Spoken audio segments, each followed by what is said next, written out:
Oh, this is a kindergarten, and it was shelled here. Luckily, no one was here.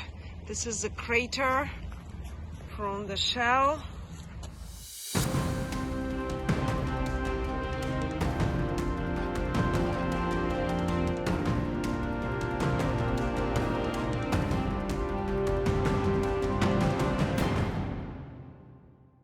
Hello and welcome everyone, and thank you for watching, liking, subscribing and sharing. The last episode we did where we traveled with Zarina to Chernobyl, Odessa and revisited the Zaporizhia nuclear power plant situation got a lot of love, so we're very grateful for that. Please continue to support independent journalism in the form of Bywire News, which is currently the #1 downloaded news app in the UK.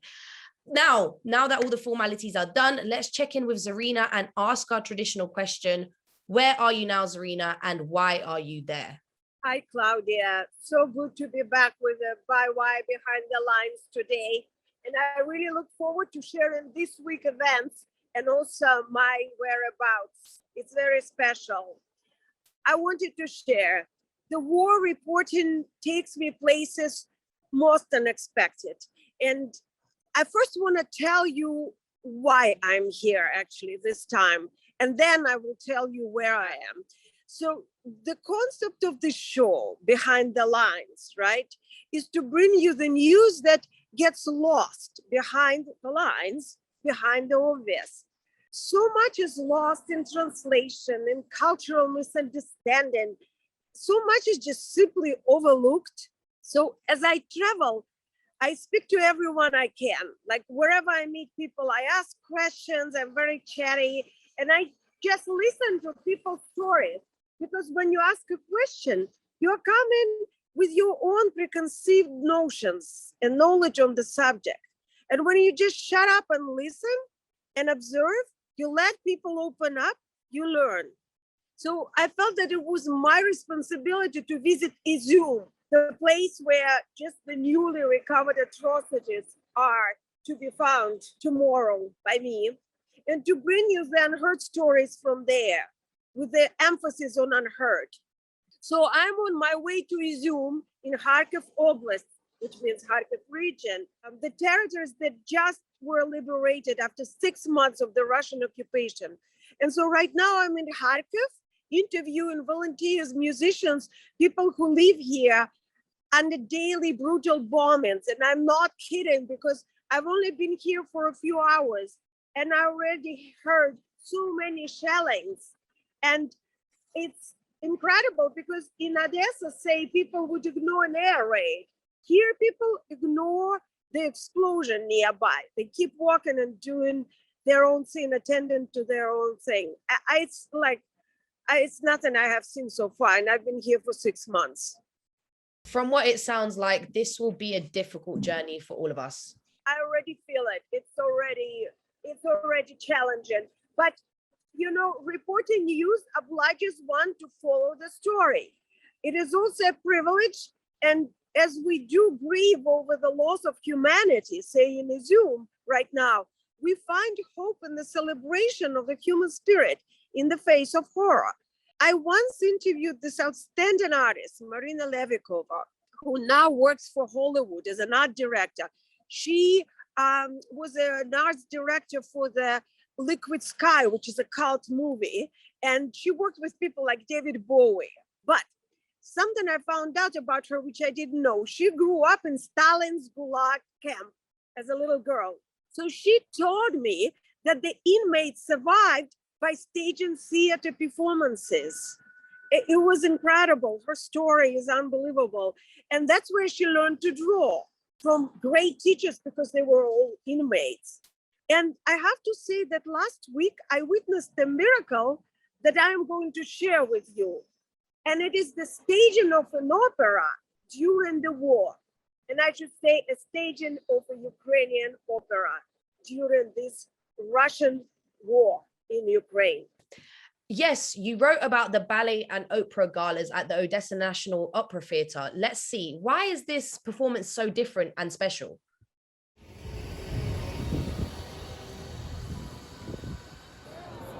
Dear audience, Please pay attention to the security rules during the Odesa National Opera performances implemented under martial law. In case of an air raid alert, all people must proceed to the shelter that is available inside the theater. You will be accompanied by the theater's personnel. Katerina, Alexander Rodin's opera, premiered at the Odessa National Academic Opera and Ballet Theater on September 17, 2022. The libretto by composer Rodin is based on a poem by Ukraine's beloved poet Taras Shevchenko, also known as the Bard, and inspired by Ukrainian traditions, rituals, holidays, and ceremonies.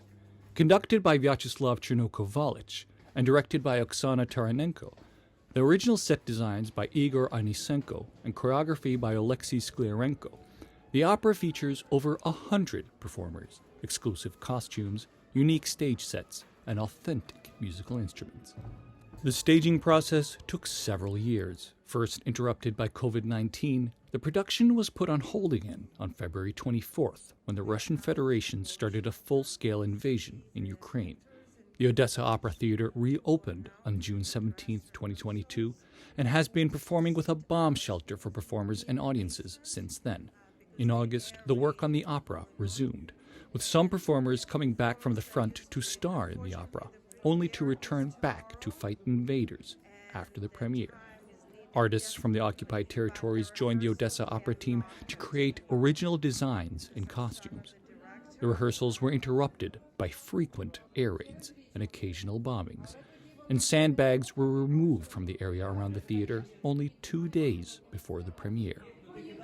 Air raids and all these alarms, they interrupted a lot our job process because we obliged to stop our job and go to the shelter. And even having the lack of time, we have to keep our people safe. So we're having these pauses, and this of course is very uncomfortable in terms of preparing. So this is actually the shelter which is prepared for the people. You can find water here, some, I don't know, tissues, sitting places, and this actually stairs goes out, and we can, for example, see. So in a case, if the normal entrance is being blocked, we are being bombed or whatever, this is like another exit who goes right out of the theater, right out of the building. So this shelter has lots of exits. So even it's damaged, we still have way to get. What, so it's going actually upstairs and out into the street? Yeah. I never checked myself. Yeah, I hope so. Yeah, but I've been told, and everyone is told, everyone who is getting here. Yeah. So we have lots of corridors, and this used to be ventilation system even before electrical era in Odessa. So they brought ice mainly here in summer, and then through the pipes, this cold air came to the audience, to the stalls, and in winter they brought heaters here, so hot air comes up. So we spent some time here, unfortunately. Доброго дня. Доброго дня. Яка ваша роль? Катерина. Ви Катерина? Так. Що ви думаєте про сховище за час rehearsal, репетиції? Дуже важко, коли під час репетиції йде повітряна тривога, адже це збиває наш настрій. Але ми живемо в таких умовах, зараз ми змушені це пережити, тому що це наша культурна оборона. Це так. Дякую. Katerina is a certain manifest of the Ukrainians and a certain message of Taras Shevchenko, because the first lines of the poem says, "O lovely maidens who are falling in love, don't do that with Muscovites, because Muscovites are treating you bad." And this is actually the main idea of the opera, so value your own feelings, value your own dignity, and don't go with the people who are not having mutual feelings to you. This opera became kind of prophecy in a way, because we have this Muscovite army. So we depicted them already before the war started. We depicted them as zombies who are just eating and killing everything they meet. And then there is destiny, and we have the character called the Death.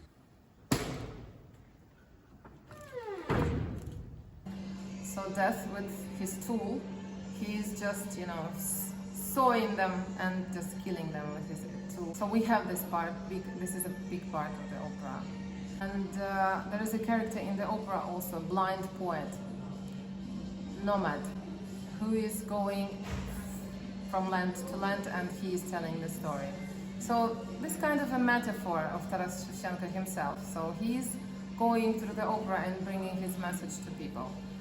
And very trendy now is the thing called emotional intellect.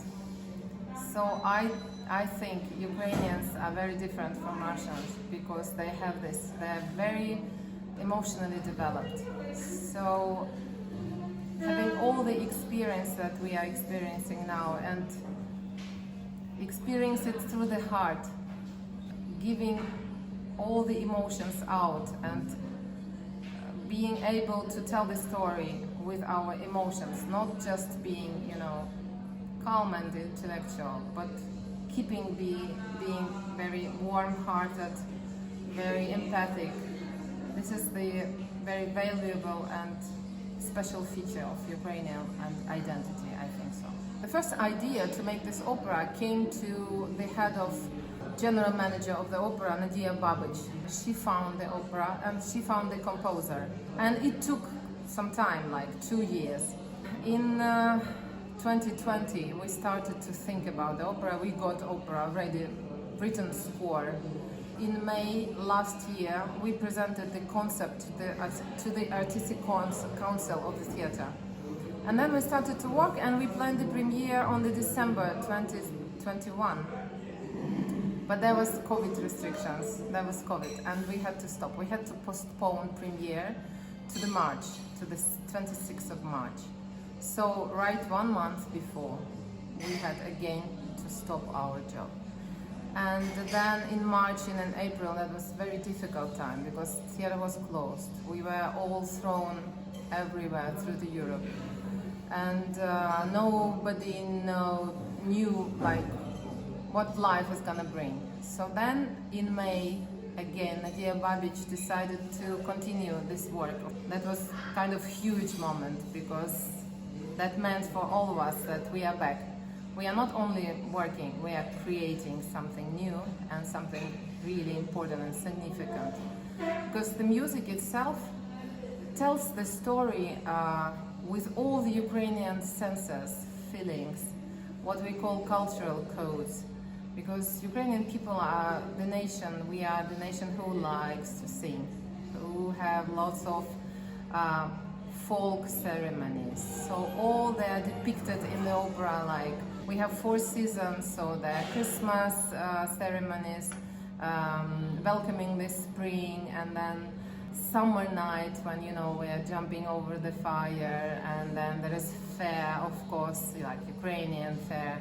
And so on this background, there is a story of Katerina being told.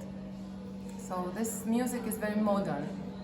This is academical, symphonic music, but it's still very modern. And Alexander Rodin, who is the author, who is the composer, he also put inside the opera, inside the body of music, some zones where there are unusual, primitive instruments, like percussion instruments, which are doing like sounds of nature, how the winter changed into spring, how there are grasshoppers, how insects, buzzing of flies and frog sound. We have mermaids, there is also the voice of mermaid, there is like rain sound, thunderstorm sound, special machines who are making those effects. So this is all kind of going through all the music. The concept of the opera and the architectonical structure of the music is very modern, and the message that we are giving is like, stand up for yourself, remember who you are, and never give up. During the show, we are just inviting our guests, our audience, again to the shelter, and if this alarm goes like less than 30 minutes, then we go back and the show goes on. When it's more, of course, we have to finish and stop. So we are kind of adjusting ourselves to the conditions we are living now, but show is going on. За полгода, наверное, до начала вторжения полномасштабного, мы приступили к работе постепенно. То есть 24 собственно, февраля нас застала война. Сейчас, например, происходит тревога, и большинство актеров и танцовщиков, певцов сидят в бомбоубежище. Как часто это происходит? Ну, фактически каждый день. И как вам удается в таких условиях ставить оперу? Вы знаете, в принципе, как бы это не самые большие проблемы для того, чтобы ставить оперу. Скажем, если мы сравним сложности с теми, с которыми сейчас сталкиваются вооруженные силы Украины, то, в принципе, это курорт. И наоборот, даже как бы ценишь больше то, что ты делаешь, ты с большим удовольствием работаешь, ты понимаешь, что, в принципе, ты имеешь возможность в мирном городе заниматься своей основной профессией, не боясь, что тебе, ну, как бы не совсем не боясь, потому что ракетные удары проходят по всей стране, но не боясь именно каких-то более серьезных, страшных вещей. Да. Значимость этой оперы, то, что, во-первых, то, что это современная украинская музыка, да, то есть это не архаичная, то есть это современный взгляд на оперу композитора. Они говорят о том, что это просто очень талантливая музыка. На то, что это тексты великого поэта, да, то есть то, что происходит, это, скажем, в Одессе, вопреки военным действиям. Одесса исторически сложилась так, что это все-таки она была ориентирована больше на русскую культуру. Поэтому то, что это происходит именно в Одессе, в одном из самых замечательных театров, это, мне кажется, в этом есть определенный символизм, скажем так. Мы представить не могли себе, что вообще то, что сейчас происходит, может быть в нашей жизни. Да? Когда мы вышли на выпуск 24 февраля, то представить то, что этот спектакль выйдет, было тоже сложно. И вот сейчас, как бы, когда мы начали его выпускать, то есть, ну, это действительно очень странно. То есть ты по-другому относишься к этому, ты ценишь по-другому.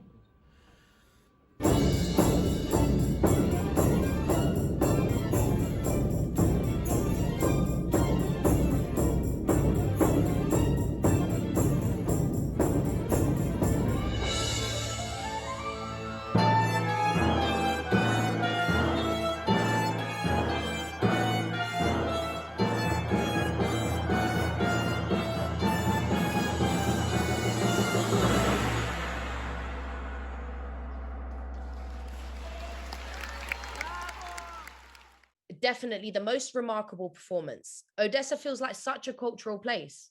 I really hope that you can come and visit soon and find out for yourself, Claudia. It is so special. It was so special to me. I've been away for a few hours and I miss it already.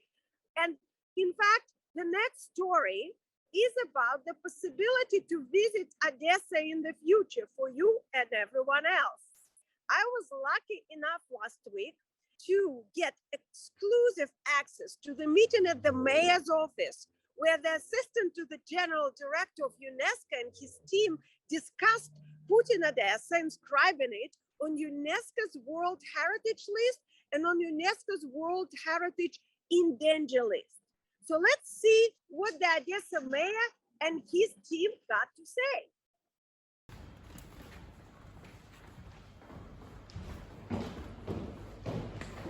I'm currently at the reception area. This is behind me is Odesa's mayor's office. And right now, a very important meeting is happening there regarding the UNESCO heritage status for Odesa Historical Center.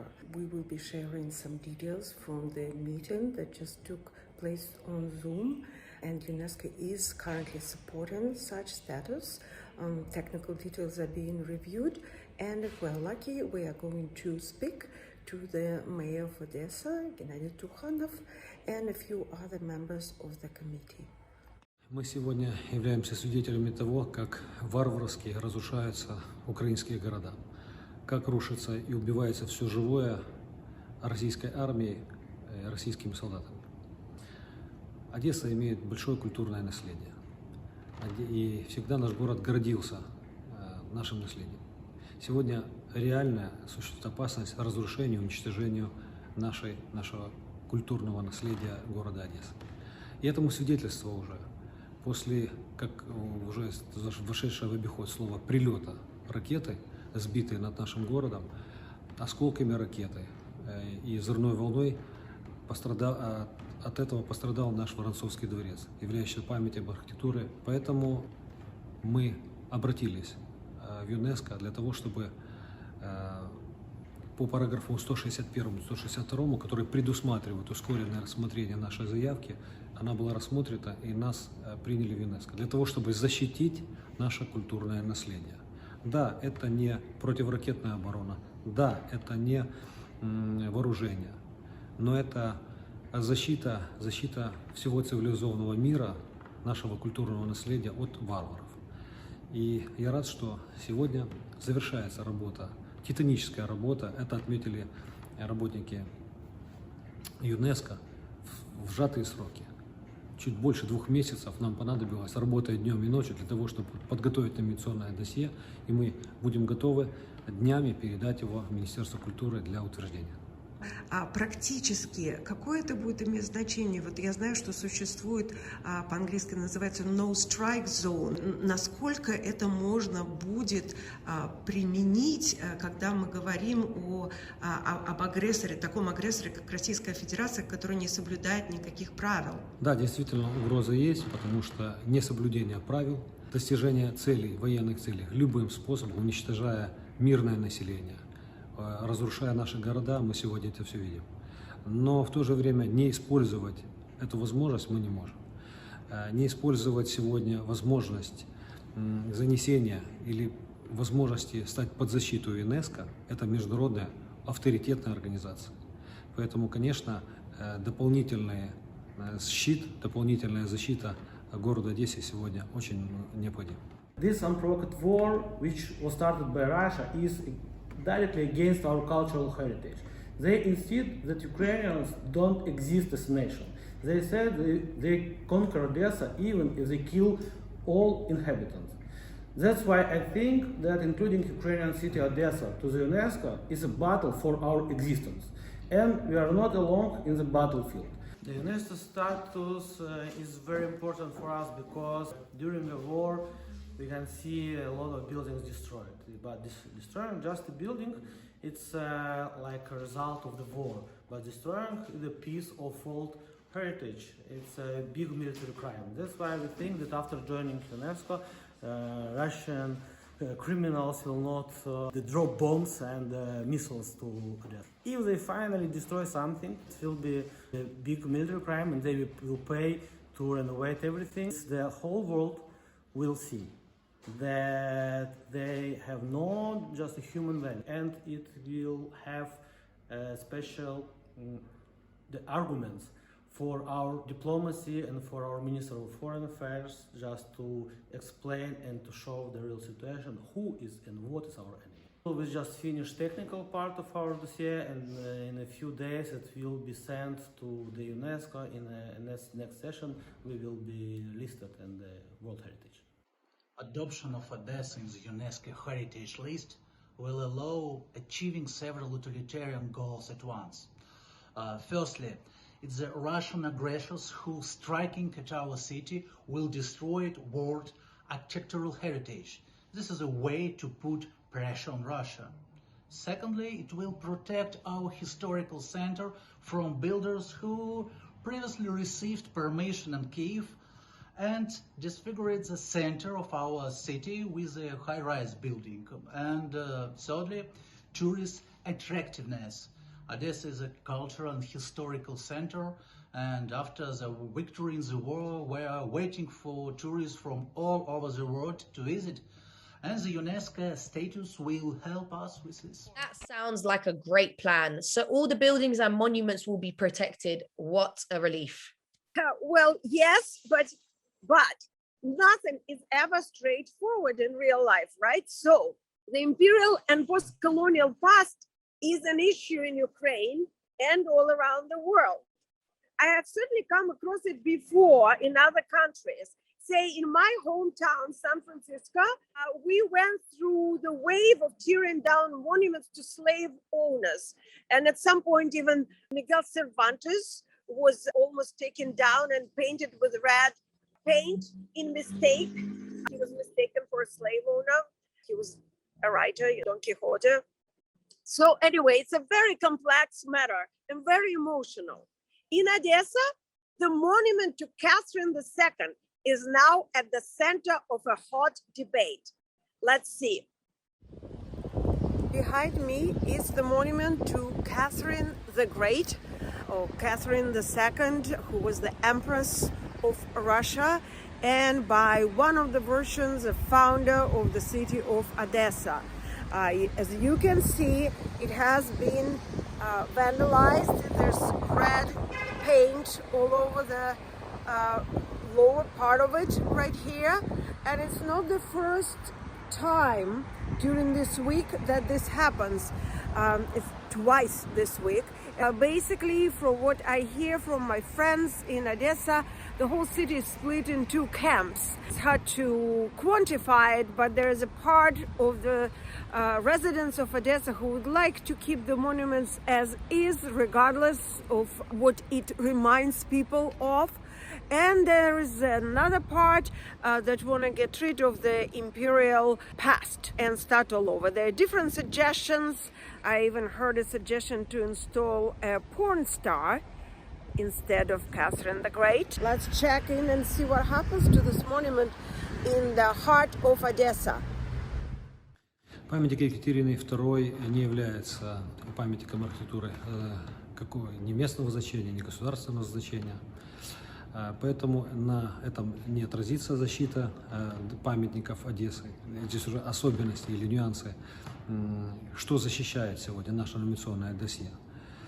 Защищает нашу многокультурие, нашу интеркультурность нашего города и, конечно же, особенности построения нашего города, совершенно уникальное построение нашего города. Это защитит, да, защитит наши памятники архитектуры, но памятники архитектуры в виде зданий, в виде тех памятников, которые признаны общегосударственными памятниками культурного наследия. Это не распространяется на памятник Екатерины II, но у нас нет памятника Екатерине II. У нас есть памятник основателям города. И что с ним будет, это будет решать общественность города, поэтому 19 числа стартует общественное слушание, которое продлятся чуть больше месяца. И мы послушаем общественность города и будем принимать соответствующие решения. Ваша общая политика и философия идет в смысле переосмысления истории, больше, чем переписывания ее. Не могли бы вы это прокомментировать? Конечно, переосмысление истории или взгляд на нее, реально действительный взгляд, уже не заангажированный, не навязанный взгляд, а на объективный, открытый взгляд на историю Одессы и участие в нем империи, колонии постсоветского периода.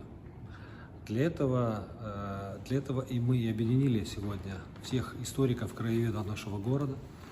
И я рад, что у нас совпадает мнение по многим вопросам, в том числе и по судьбе Екатерины. Это создание либо музея постсоветского и имперского периода, в котором этот периоды были в жизни любого государства, ну не любого, я имею в виду постсоветской, наверное, не любого, только стран Советского, бывшего Советского Союза. В истории и жизни любого государства существуют периоды такие, которые, может быть, сегодня и не вспоминают, но они были. И у нас, в нашей стране, в нашем городе были такие периоды. Сегодня, после вторжения Российской Федерации, кардинально поменялось отношение ко всему русскому. Но, тем не менее, этот период был когда-то в истории нашей страны. Он был. Но переосмыслить сегодня отношение к этому мы сегодня должны. Мы должны, и мы это сделаем. Но, опять же таки, есть способы, как это сделать. Можно варварски все это разрушить, и тогда мы будем ничем не лучше, чем варвары. А можно сегодня переосмыслить, принять решение, объяснить самим себе и окружающим нас людям, почему мы это делаем, и это сделать все цивилизованно. Я сторонник второго способа цивилизованного переосмысления и принятия решений. Дело в том, что мы видим историю, в том числе сегодня страны-агрессора, оккупантов, которые в определенные периоды сносили, уничтожали, разрушали и диктовали новые правила, новую историю, новые ценности.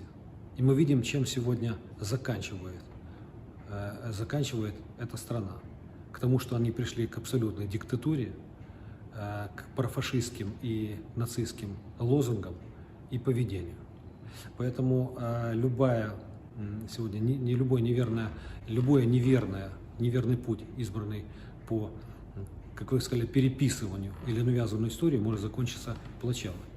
Я бы не хотел, чтобы у нас это было, и уверен, что у нас этого не будет, что мы примем правильные, взвешенные решения.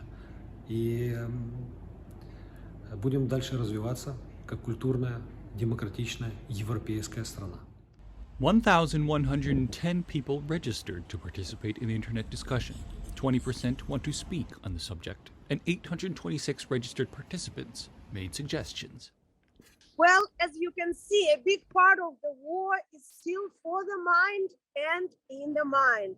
We project our views on the reality and change political landscape, and then in turn changes every aspect of our lives. And personal flows into political, and political flows into personal. Political is personal. And during the war, it becomes the matter of life and death. And it is obvious to me as I'm reporting from Kharkiv, the interview I just had really broke my heart. And I mean, there's a lot of tears being shed during interviews, but this was very special, and you're going to see it next week. Okay, now, Zarina, for a very important question, are you going to be okay reporting from Izium, a place of genocide? Thank you for asking, and most probably not. I mean, how can you be? Also, personally, my 4 great-grandparents were buried in mass graves during World War II.